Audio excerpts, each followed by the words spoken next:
Hello everyone and welcome to Retro Brick Reviews, where today we will be taking a look at a set that is very nostalgic to me, that set being the LEGO Harry Potter Quidditch match. When the set was first released in October of 2010, it featured 153 pieces, 5 minifigures, and it retailed for around $20 in the United States. So, without further ado, let's just start by taking a look at the minifigures. The first minifigure included in the set is Gryffindor Seeker Harry Potter, and in my opinion this is a very well done figure, but starting with the accessories, because getting them out of the way will make it a bit easier to look at the details on him. You can see that of course he has the standard LEGO broom piece, which, while, I think it works fine, it doesn't really look like a racing broom from the Harry Potter series, and you really, there's no real way to get him to ride it. Really, the closest you can do is, bend one of his legs backwards and then just sort of shove the broom in between like that, but that doesn't really look too good, so honestly I think it's better to just sort of have the broom next to them. I don't know. But it's an alright accessory, even if it isn't too accurate. And you can see that his other accessory is just a single golden stud representing the golden snitch. I'm so glad that that is now its own specially molded piece, because a stud just isn't good. But anyway, you can see that, barring the accessories out of the way, though, the figure is quite nice. No leg printing, but it wasn't really necessary.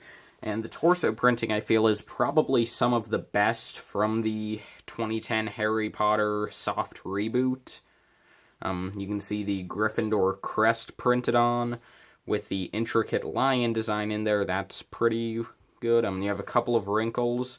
You, of course, have the red and yellow striping, and definitely the best part of this is how both on the stripes themselves and in sort of vertical little lines going down the sweater to sort of get off that very comfortable, what's the word I'm looking for, I guess, sweatery material. The lines are curved to, just make it look like it's made from material. Like it's not just a printed design. And I don't know, I think it looks really well done. It definitely gives off the look they were going for. No back printing on any of the figures in the set. And Harry does just have a standard dark red cape. He has this Harry Potter hairpiece that was introduced in 2001 and has finally been retired after all these years. I'm very nostalgic for the hairpiece, even if it wasn't very accurate. Same with the face, which, again, I have some nostalgia for since I used to own, and, well, I guess I still own a ton of the Harry Potter sets from 2010, 2011. But even if the face doesn't really look like Daniel Radcliffe, but it's still alright. You have the glasses, of course, and I don't think I've actually mentioned this before, but I've always liked how the actual, the rims of the glasses are in black, but then, what's the word? Like the gray parts that, well, as I just mentioned, the parts that come off to the side and in reality would be on top of his ears, that the glasses don't fall off, how those are in dark gray. That's always been a nice touch, in my opinion. Yeah, he just has sort of a smile, and it doesn't look too much like Daniel Radcliffe, but it's still alright. The lightning scar is there, of course. The alternate face, I feel, is a bit better. It's really just a slightly more angry version with just the frown and the downturned eyebrows, but I don't know, something about this does look a bit more like Daniel Radcliffe. I'm not sure, but I do feel as though this is the better face of the two. But yeah, overall, that is the Harry Potter included in the set. He is a pretty alright figure. Very good torso print. Alright face and hairpiece. Yeah, pretty nice. The next figure included in the set is Oliver Wood, who also has an interesting accessory to take a look at, this time besides his broom, that being the little beaters club he has. First off, I do think it's a bit odd that he has a beater club, since Wood is a keeper, not a beater, but it's still a cool piece to get, because this is actually a dark brown carrot piece. I mean, that's not something you would expect to get, so pretty cool part usage. I think it was a very smart and unique idea, and I think it looks pretty good. For just this sort of wooden club, it looks nice. I like it. But yeah, just getting the accessories out of the way again, you can see that he has the same torso as Harry, so I'm not going to go into it again. Still very nice, though, but then the face printing is pretty alright, although it doesn't really look too much like the actor who played Wood, because it's not a new face for this figure. It's actually the Mutt Williams head from Indiana Jones and the Kingdom of the Crystal Skull, so that's a thing. He also has the Mutt Williams hair, so really this guy is just Mutt Williams in a Quidditch uniform, but overall, he's a perfectly alright figure. Just nothing exclusive, and nothing that really stands out too much besides the nice little beater's bat. But, I mean, the set comes with 5 minifigures. They can't all be super exclusive, so I'm good with this. Figure number 3 in the set is Slytherin Seeker Draco Malfoy, here equipped with a Nimbus 2001 broom. Here just the broom piece in black, which I think is a perfectly fine representation. And you can see that the Slytherin figures have another very nice torso print for their sort of jumpers. This time, of course, with the Slytherin emblem. But the sweater detailing is pretty similar overall, just the wrinkles are in a different places, and obviously different colors with the green and light gray. Although, interestingly, if I bring in Harry, you can see that the main colored stripe is actually going down on this one, while it was upturned on the Gryffindor version. Just kind of an interesting design choice. Both look pretty good, though, and I don't think it really causes much of a difference between the prints, but yeah. No back printing again. Draco's hairpiece is the Widow's Peak design that was introduced for him for the 2010 Harry Potter sets. I think it looks pretty great for him, although LEGO has absolutely abused this hairpiece in more recent years. But I think it looks good here. The face print, I'm not too sure about. It doesn't really look much like Tom Felton. I mean, it's sort of off that sort of smirky, confident look of him, but like overconfident, cocky, really, but I don't know, it doesn't really look like him in my opinion. But his alternate face, on the other hand, I feel is a bit more fitting. I still don't think it looks too much like him, but I feel as though at the very least it looks a bit more like him. Because it sort of has the little bags under the eyes, or well, not really bags, but like the little marks next to his eyes, I feel definitely help with the likeness, and sort of the way the mouth is done. It just looks more realistic here for the mouth, which I think looks better for the figure. And yeah, overall, that's really all there is to say about this Draco figure.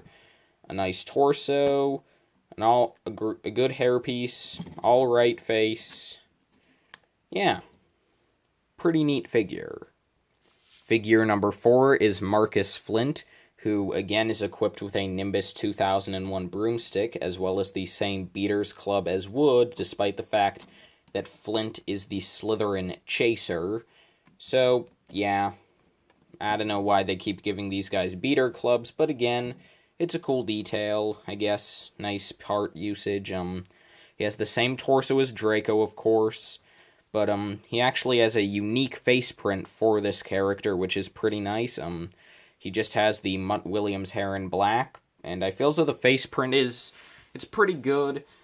Obviously, it has him looking rather angry with, of course, the huge sort of buck teeth that the actor had, or well, more accurately, if I'm correct, they were like fake teeth in the movie. Not too sure about that, but they looked pretty fake.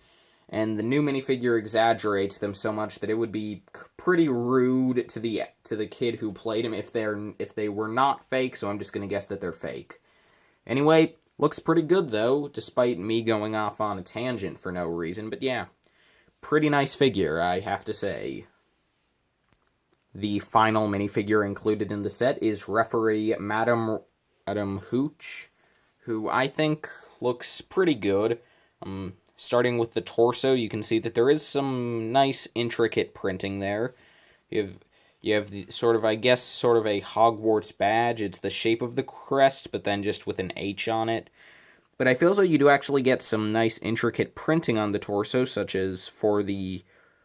Well, you just have a couple of straps going on. I'm not entirely sure what they all are. I'm pretty sure that the one towards the neck is a whistle, but I'm not sure what the one lower down is, but it looks nice. You have a bit of coloration on the tie, and yeah, just a pretty well-detailed torso. She has a plain black cape. Where was this hairpiece introduced? I don't actually know where this hairpiece was first introduced now that I think about it, but I know that it's been used for, like, the Joker, Emperor Palpatine, some more recent vampire minifigures. Yeah, it's a pretty alright piece in my opinion.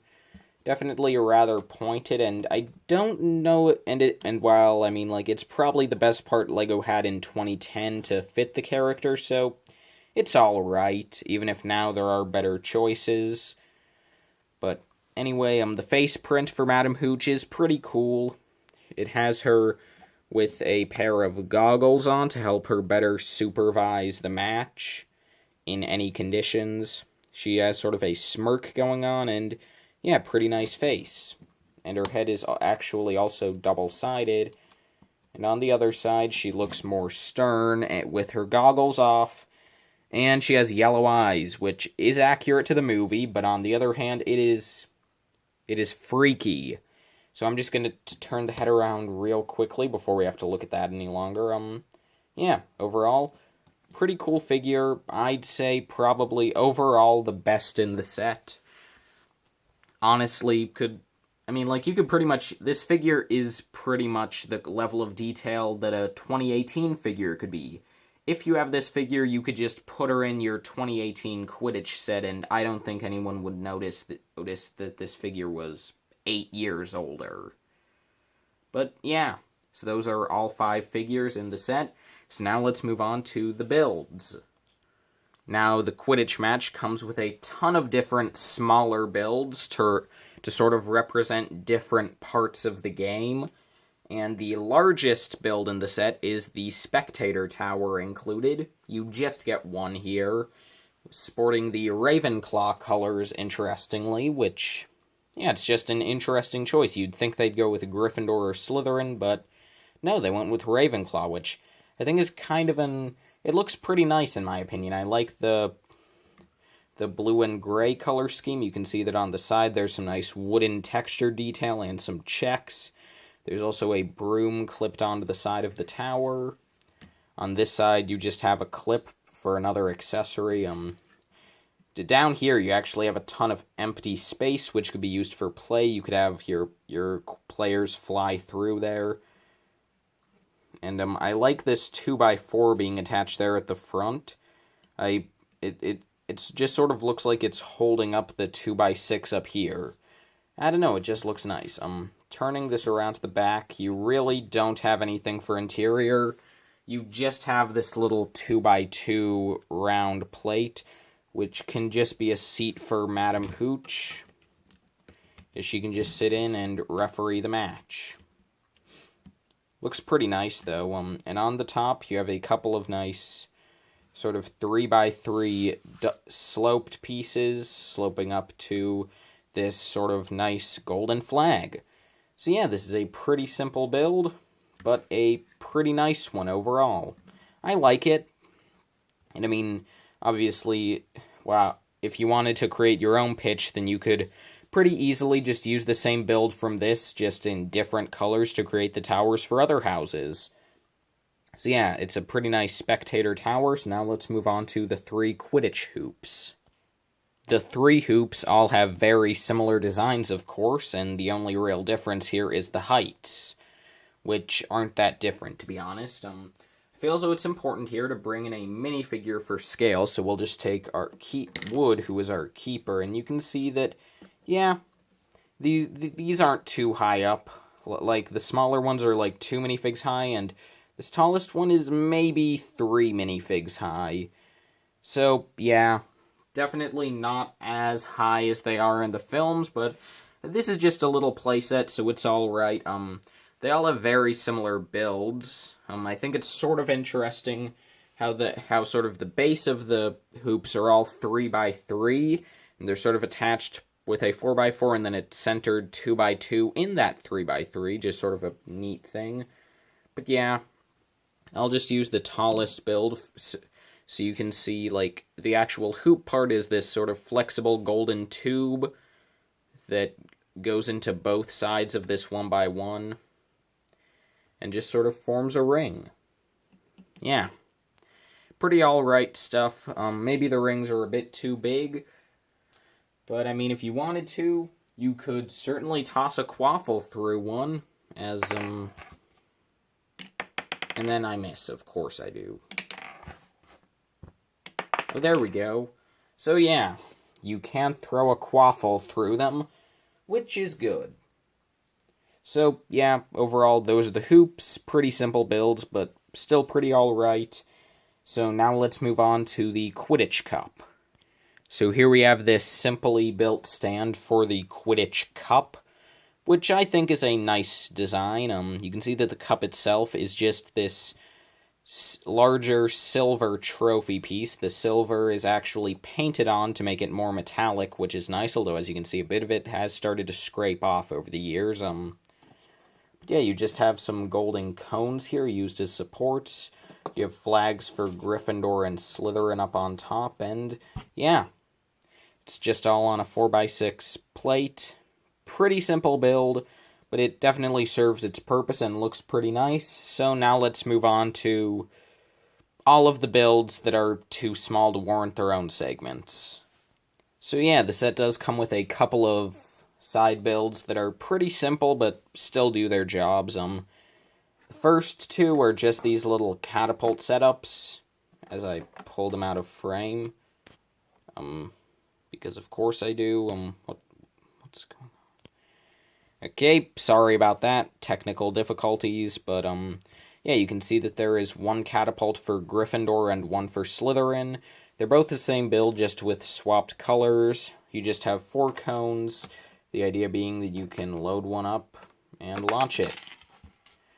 And you can try to shoot them through the hoops for no real reason. Although, if you wanted to shoot something through the hoops, you could also just load up the quaffle. And then just not even launch that off, because I don't know. So yeah, or you could shoot a bludger. So yeah, pretty alright builds, even if they are sort of meaningless. And I mean, I never used them to play with, but they're certainly included if you're so inclined. The next up, we get just a chest that features 2 bludgers and a quaffle. Pretty nice. But then in addition to that, the set does include also another bludger and another quaffle. And while normally this is the sort of stuff that you would just save, just not include. They're extra pieces, right? But no, because the front of the box, which I unfortunately no longer have, but anyway, it shows these 2 balls in play, but then the 3 balls in the chest, just, in the chest, and they're also listed in the instructions, so yeah. These are technically part of the set for no real reason, but hey, it's always nice to get more Technic balls, especially the red ones, which are not too common. And then the last things, you just get a couple of aviator helmets, just for head protection. I probably should have showed these off with the minifigures, but I just completely forgot. So, for example, you can just put one on Oliver Wood here, and yeah, it's alright. Doesn't really add anything at all to the set. But it's certainly a nice inclusion, and at the very least it gives you a couple of extra helmets for custom stuff. Yeah. So, yeah. So I guess now let's just move on to the final verdict, eh? So you may have been noticing a theme in this review, that the set tackled a lot of stuff, and for the most part did it pretty well. So, yeah, I would definitely recommend this set. I mean, are there some downfalls? Yeah, some of the accessories are pretty useless. The hoops definitely could be a bit taller, and, oh yeah, something this set doesn't include is clear stands. For, if you want to set up, figures actually playing Quidditch, you're definitely going to want to get some clear stands. I've just set some up here because I wanted to have a scene going for my final verdict like I usually do, and, well, you can't have a Quidditch scene with everyone standing on the ground, so, yeah. So, honestly, this is a pretty cool set. Back when this set was first released, I would have definitely recommended it for $20.